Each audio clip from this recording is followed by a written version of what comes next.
Inamin ni Foreign Relations Chair Senator Amy Marcos na hirap siyang makahanap ng mga testigo hinggil sa isyu ni dating Pangulong Rodrigo Duterte na may kinalaman sa International Criminal Court o ICC, Interpol Diffusion at Red Notice. Ito ay matapos magkasahan ni Senator Marcos ng isang pagdinig sa Senado nitong kamakailan upang talakayin na ang ilang mga katanungan hinggil sa mga detalye patungkol sa pag-aresto kay FPRRD.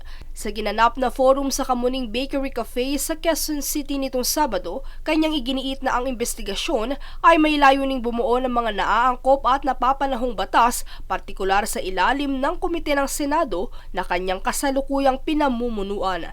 Anya, ilang mga pagdinig pa ang aasahang ikasa sapagkat ang paksa ay nangangailangan ng mahabang oras na pag-aaral dahil hindi lang lokal na batas ang sangkot kundi pati na rin ang international na batas. I think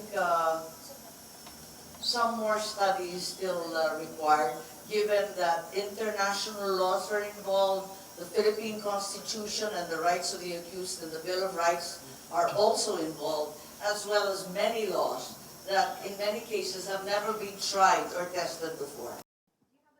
Paglilinaw naman ng senadora na isinagawa niya ang Senate hearing hindi para sa endorsement, kundi sa layuning ipagtanggol ang soberanya ng Pilipinas, alamin at bigyang kalinawan ng publiko hinggil sa totoong nangyari sa dating Pangulo noong 12 ng Marso.